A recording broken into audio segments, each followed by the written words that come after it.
نحمده ونصلی علی رسول الکریم اما بعد۔ صحیح البخاری کتاب الایمان باب نمبر 31 حدیث نمبر 41۔ باب حسن اسلام المرء، باب ہے آدمی کے اسلام کا خوبصورت ہونا، حسین ہونا۔ اسلام کے صفت میں حسن ہے، اور حسن کا در مراتب ہوتے ہیں۔ ہر چیز کا حسن اور ہر ایک کا حسن ایک جیسا نہیں ہوتا۔ تو ثابت ہوا کہ جب اسلام کی صفت کے اندر حسن پایا جاتا ہے اور حسن کا در مراتب ہوتے ہیں، تو اسلام میں ایمان کے اندر بھی مراتب ہیں۔ تمام کا ایمان، تمام کا اسلام ایک درجے کا نہیں ہوتا۔ اور اس باب میں امام بخاری رحمہ اللہ یہ بھی ثابت کرتے ہیں کہ اسلام کا حسن اعمال سے ہے۔ اسلام کا حسن اعمال سے ثابت ہوگا، ورنہ اقرار اور تصدیق اس سے تو ظاہر نہیں ہوگا کہ فلاں کا ایمان کا، اسلام کا درجہ کون سا ہے۔ یہ اعمال سے ثابت ہوگا۔ تو گویا کہ اعمال جو ہے یہ اسلام اور ایمان کا حسن و خوبصورتی کا ذریعہ ہے۔ اس میں رد کیا ان لوگوں کا جو کہتے ہیں کہ صرف اقرار اور تصدیق ہی نجات کے لیے کافی ہے، اعمال کی کوئی ضرورت نہیں ہے۔ تو جب اعمال کے ساتھ ایمان کا حسن اور خوبصورتی نہ پیدا ہوگی تو اس کے بغیر نجات کا تصور کیسے کیا جا سکتا ہے۔ اور اس میں ان لوگوں کے رد کیا جو کہتے ہیں کہ گناہ اور جرائم اور اعمال کا چھوڑ دینا اس سے ایمان کا کوئی نقص نہیں ہے۔ جب اعمال کرنے سے اسلام اور ایمان کا حسن اور خوبصورتی پیدا ہوتی ہے، تو ان کے ترک سے حسن اور خوبصورتی میں فرق آئے گا۔ تو یقیناً اعمال یہ اسلام کے لیے ایک لازمی اور ضروری چیز ہوئے۔ قال حدثنا مالک قال اخبرني زید بن اسلم ان عطاء بن يسار اخبره ان ابا سعید الخدری اخبره انه سمع رسول الله صلی اللہ علیہ وسلم يقول اذا اسلم العبد فحسن اسلامه۔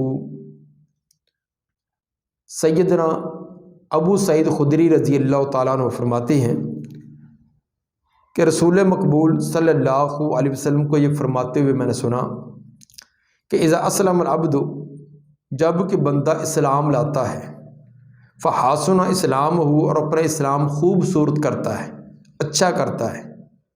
اچھا کیسے کرتا ہے؟ اعمال کے ذریعے۔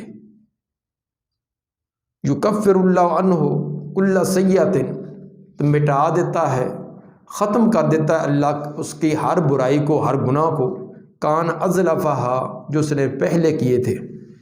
جب انسان اسلام قبول کرتا ہے اور اسلام کو اعمال سے خوبصورت بناتا ہے تو سابقہ اس کے گناہ اللہ معاف فرما دیتے ہیں۔ وکان بعد ذلک القصاص، اور پھر اس کے بعد قصاص اور برابری چلتی ہے۔ اسلام قبول کرنے کی وجہ سے پہلے گناہ تو معاف ہو گئے، اب نئے سرے سے اس کی ایک نئی زندگی چلی ہے۔ اب اس کے اندر قصاص ہوگا۔ قصاص کا مطلب اچھے اعمال کا بدلہ اچھا ہوگا، برے اعمال کرے گا تو اس کا بدلہ برا ہوگا۔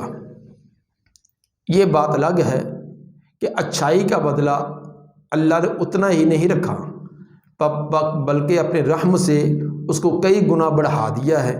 اگر کوئی نیکی ایک کو کرے تو کم از کم اس کو اس کے 10 گنا اجر و ثواب ملے گا، پھر 10 گنا سے بڑھتا بڑھتا 700 تک، اور بعض کی 700 سے بھی آگے نیکی بڑھ جاتی ہے۔ لیکن گناہ جتنا کیا ہے وہ مقدار کے اندر اتنا ہی رہتا ہے، اس کے اندر اضافہ نہیں ہوتا، ایک کا ایک ہی رہے گا۔ البتہ یہ اللہ کی رحمت ہو جاتی ہے کہ اللہ وہ ایک بھی اپنی مرضی سے معاف کر دے۔ یہ ہے قصاص کا معنی۔ اسلام قبول کرنے کے بعد آئندہ زندگی اچھی زندگی ہے تو اس کا اچھا نتیجہ، اگر غیر اچھی زندگی ہے تو نتیجہ بھی اسی طرح کا۔ وکان بعد ذالک القصاص، اس کے بعد برابری اور قصاص اور مساوات ہے۔ الحسنۃ بعشر امثالھا الی 700 ضعف، نیکی اس کی 10 گنا سے لے کر 700 گنا تک ہے۔ والسیئۃ بمثلھا، اور گناہ اسی کی مثل رہتا ہے۔ الا یتجاوز اللہ عنہا، الا یہ کہ اللہ اس سے بھی درگزر کر دے۔ نیکی ایک کی کم از کم 10 گنا، 10 سے بڑھتی 700 گنا، اور بعض کی 700 گنا سے بھی زیادہ۔ جتنا اخلاص سنت کے مطابق ہوتی جائے گی اتنا اس کے اندر یہ حسن بڑھتا جائے گا۔ لیکن گناہ ایک کا ایک ہی رہتا ہے۔ کتنے بد نصیب ہوں گے کہ جن کی اکائیاں ان کی دہائیوں سے بڑھ جائیں۔ گناہ ایک کا ایک رہا، نیکی ایک کی کم از کم 10 بنی، پھر بھی ان کی اکائیاں، اس کے گناہ دہائیوں سے بڑھ جائیں، کتنے بد نصیب ہوں گے۔ یہ بھی اسلام کا ایک حسن ہے کہ ایک نیکی کو کئی گنا بڑھا دینا، یہ اسلام کا حسن اور خوبصورتی ہے۔ اور گناہ ایک کا ایک رہنا، اس کے اندر اضافہ نہ ہونا، بلکہ اس کو بھی مٹا دینا اور ختم کر دینا، یا تو بندے کی توبہ کی وجہ سے یا کسی نیک اور صالح اعمال کی وجہ سے، تو یہ بھی اسلام کی حسن اور خوبصورتی کی علامت ہے۔ حدیث نمبر 42، قال حدثنا اسحاق بن منصور قال حدثنا عبد الرزاق قال اخبرنا معمر عن حمام عن ابی ہریرہ۔ حمام سے مراد حمام بن منبہ، جو کہ صحیفہ حمام بن منبہ مشہور ہے، انہی کے جو راوی ہیں، وہ سیدنا ابو ہریرہ رضی اللہ تعالیٰ عنہ سے بیان کرتے ہیں، قال رسول اللہ صلی اللہ علیہ وسلم اذا احسن احدکم اسلامہ، آپ صلی اللہ علیہ وآلہ وسلم نے فرمایا، جب آدمی اپنا اسلام خوبصورت کرتا ہے، اچھا کرتا ہے، اچھا سے مراد صحیح اخلاص اللہ کی رضا کے لیے قبول کرتا ہے، دنیاوی مقاصد مفادات نہیں، اپنی شہرت ریاکاری نہیں، کوئی اور مطلوب اور مقصودی صرف اللہ کے لیے، پھر اس کے مطابق عمل بھی ہے، یہ اسلام کے اندر خوبصورتی اور حسن۔ اذا احسن احدکم اسلامہ، جب تم میں سے کوئی ایک اپنے اسلام کو خوبصورت بناتا ہے، کل حسنۃ یعملھا تکتب لہ بعشر امثالھا الی 700 ضعف، تو ہر نیکی جو وہ کرتا ہے لکھی جاتی اس کی 10 گنا سے لے کر 700 گنا تک، 10 گنا سے لے کر 700 گنا تک بڑھا کر لکھی جاتی ہے۔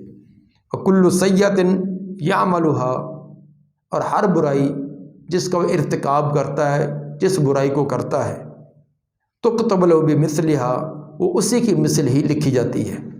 گناہ جتنا ہوتا وہ اتنا ہی، نیکی ایک کی کم از کم 10، اور 10 سے بڑھ کر 700، اور بعض کی 700 سے بھی بڑھ کر۔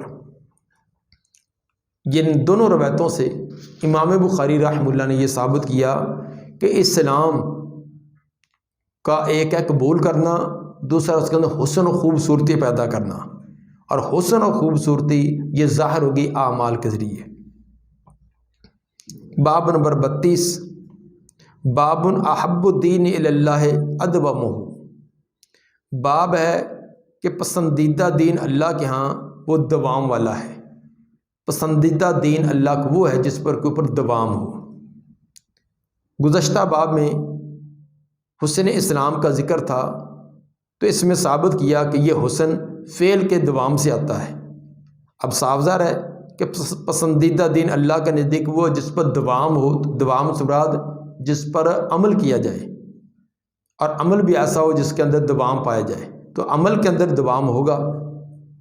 گویا کہ اللہ کے ہاں صرف مقدار نہیں بلکہ معیار کی قیمت ہے، صرف مقدار نہیں بلکہ معیار بھی ہونا چاہیے۔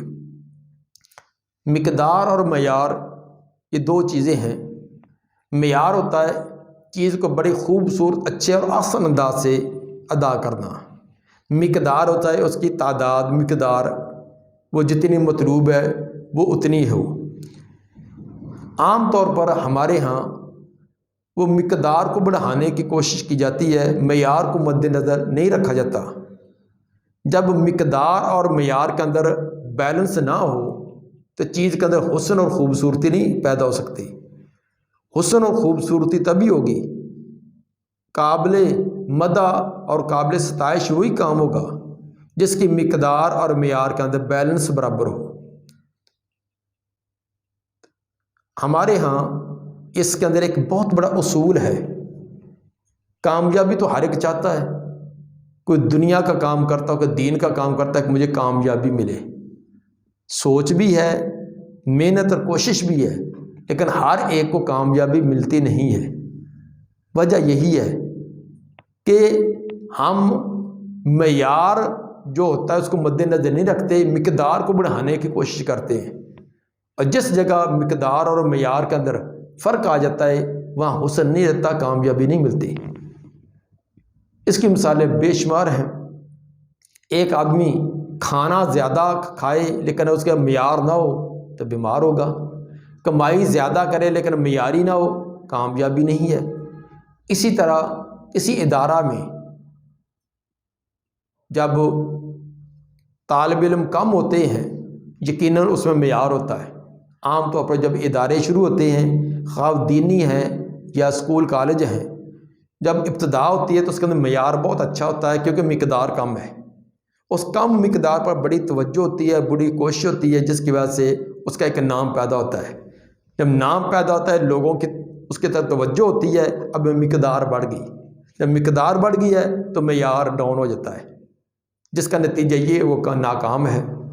کوئی مل فیکٹری والے معیاری چیز ابتدا میں بناتے ہیں، بڑی شہرت ہوتی ہے، جب شہرت ہوتی ہے اس کی آگے ضرورتیں زیادہ ہوتی ہیں، مقدار بڑھتی ہے تو ان کا معیار ڈاؤن ہو جاتا ہے، نتیجہ یہ نکلے گا پھر وہ بالکل ناکام ہو کر رہ جاتے ہیں۔ تو جو اپنی معیار کو برقرار رکھتے ہیں، مقدار بڑھائیں ضرور بڑھائیں، لیکن اس کے اندر معیار کو برقرار رکھتے ہیں، یقیناً وہ کامیاب ہیں، خواہ وہ دین کا کام کریں خواہ دنیا کا کام کریں۔ اس کے اندر بھی اسی بات کا سبق دیا گیا کہ حب الدین اللہ ادومہ، کہ پسندیدہ دین اللہ کے نزدیک دوام والا ہے۔ قال حدثنا محمد بن المثنى قال حدثنا یحییٰ عن ہشام، یحییٰ سے مراد یحییٰ بن سعید قطان مشہور محدث ہیں، عن ہشام، ہشام سے مراد ہشام بن عروہ بن زبیر ہیں۔ قال اخبرنی ابی، ہشام کہتے ہیں کہ مجھے خبر دی میرے باپ نے، باپ سے مراد عروہ ہے، عروہ بن زبیر، ان عائشہ تا ان نبی صلی اللہ علیہ وسلم داخل علیہا، بے شک نبی صلی اللہ علیہ وسلم ان کے ہاں تشریف لائے، یعنی حضرت عائشہ رضی اللہ تعالیٰ عنہ کے پاس آئے، وعند امراتن، اور ان کے پاس ایک عورت تھی۔ جب آپ تشریف لائے تو حضرت عائشہ رضی اللہ تعالیٰ عنہ کے پاس ایک عورت بیٹھی ہوئی تھی۔ فقال من ہذہ، آدمی پوچھا یہ عورت کون ہے؟ قالت فلانہ، سیدہ عائشہ رضی اللہ تعالیٰ عنہ نے فرمایا کہ یہ فلاں عورت ہے۔ یہاں فلانہ تو کہہ کر اشارہ کنائی انداز میں لفظ بیان ہوا ہے، اور ایک دوسری روایت یہ جو امام مالک سے روایت ہے اس کے اندر بنی اسد کا لفظ ہے کہ اب یہ بنو اسد قبیلے کی ایک عورت ہے، اور صحیح مسلم کا حدیث نمبر 785 کے اندر اس کے نام کا بھی تذکرہ ہے، اس کا نام حولا بنت طویت تھا۔ حولا بنت طویت یہ بنو اسد کی ایک عورت ہے۔ تذکر من صلاتہا، تذکرہ کیا جاتا ہے اس کی نماز کا، یہ وہ عورت ہے جس کی نماز کا تذکرہ ہے۔ کیا معنی؟ نفلی نماز، قیام اللیل، اس کا بہت زیادہ ہے، جس کی وجہ سے لوگوں کی زبانوں پر تذکرہ کہ بہت زیادہ قیام کرتی ہیں اور بڑا لمبا قیام کرتی ہیں۔ کالا ماہ، آپ نے فرمایا کہ ٹھہر جاؤ، یہ زیادہ اعمال کرنے سے ٹھہر جاؤ۔ علیکم بما تطیقون، تم لازم کرو جس کی تم طاقت رکھتے ہو۔ علیکم یہ اسم فعل ہے، الزم کے معنی میں لازم کرو۔ لازم کرو تم بما تطیقون، جو تم طاقت رکھتے ہو، جتنا تمہاری وسعت میں ہے اتنا ہی عمل کرو۔ فواللہ لا یمل اللہ حتی تملوا، اللہ کی قسم اللہ نہیں اکتاتا، اجر و ثواب دینے سے اللہ اکتاتا نہیں ہے، حتی تملوا یہاں تک تم اکتا جاتے ہو، تم زیادہ اعمال شروع کر کے چند دن کرنے کے بعد تم تھک ہار کر چھوڑ دو گے، لیکن اللہ اجر و ثواب دینے سے نہیں اکتائے گا، اس لیے اتنا ہی عمل شروع کرو جس کے اندر دوام کر سکو۔ وَكَانَ أَحَبُّ الدِّينِ إِلَيْهِ مَا دَامَ عَلَيْهِ صَاحِبُهُ، اور آپ نے فرمایا کہ پسندیدہ دین اللہ کے نزدیک، بہترین دین اللہ کے ہاں، ما دام علیہ صاحب، جس پر اس کا صاحب دوام کرے، اس دین کو اپنانے والا جن اعمال پر دوام کرے یہ اللہ کو پسندیدہ ہے۔ تو گویا کہ اس کے اندر آپ نے یہ اصول بیان کیا کہ کوئی کام بھی شروع کیا جائے اس کے اوپر اس پر دوام کیا جائے، اگرچہ مقدار میں تھوڑا ہی ہو، اگر مقدار کے اندر اس کو بہت بڑھا دیا جائے تو یا تو وہ اس کو اچھے انداز سے نہ کیا جائے، جب چند دن کرنے کے بعد چھوڑ دیا جائے تو وہ پسندیدہ نہیں رہے گا۔ مثلا ایک آدمی رات کا قیام وہ 11 رکعت کی بجائے وہ 20 رکعت کا قیام کرتا ہے، 30 رکعت ادا کرتا ہے، اور ایک جب وہ 11 8 نوافل 8 نوافل اور 3 وطر پڑھتا ہے۔